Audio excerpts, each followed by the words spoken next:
আসসালামু আলাইকুম। আমাদের দেশে পিঠাপুলি একটা ঐতিহ্য।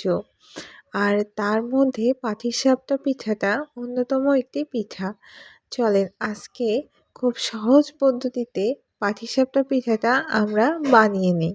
আমি এখানে চালের আটা নিয়েছি আর ময়দা নিয়েছি ১ কাপ করে। আর এতে আমি ২ চা চামচ চিনি দিয়ে নিচ্ছি।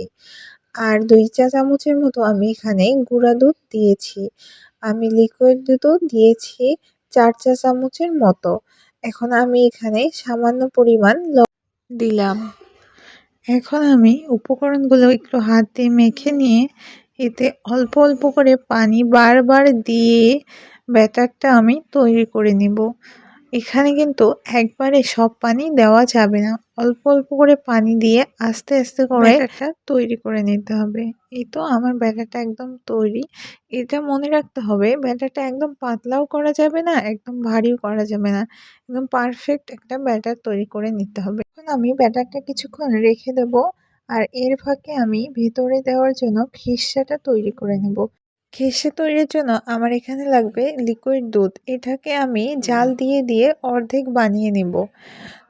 এই তো আমার দুধটা প্রায় অর্ধেক হয়ে আসছে। এখানে আমি দারচিনি, একটা এলাচ আর কিছু তেজপাতা দিয়েছি ফ্লেভারের জন্য। আর আমি এখানে আগে থেকে একটু দুধে একটু চালের গুঁড়ি ভিজিয়ে রেখেছিলাম। সেটা এখন এর মাঝে দিয়ে ভালোভাবে নাড়িয়ে নেব। ভালোভাবে নাড়িয়ে নেওয়ার পর কিছুক্ষণ একটু দুধটা শুকিয়ে যাবে, একটু আঠা আঠা হয়ে আসবে। সেই পর্যায়ে আমি এখানে গুড় অ্যাড করতেছি। এইটা হচ্ছে আপনারা যেকোনো গুড় দিতে পারেন, খেজুরের হোক আখের হোক, এটা আপনাদের চয়েস। তো আমি এখানে আখের গুড়টা দিয়েছি। এই তো আমার ব্যাটার রেডি, খিরসাও রেডি হয়ে গেছে। দেখতে পাচ্ছেন আমার খিরসাটা কতটা পারফেক্ট হয়েছে। তো চলেন এখন আমি একটা প্যানে সামান্য পরিমাণ তেল ব্রাশ করে নিয়েছি। আর এতে ব্যাটারটা দিয়ে ভালোভাবে ঘুরিয়ে একটা গোল শেপ তৈরি করে নিব। ভালোভাবে গোল হয়ে আসলে কিছুক্ষণের জন্য তাপে রাখতে হবে। এখানে কিন্তু চুলার হিটটা একদম লো করে রাখতে হবে।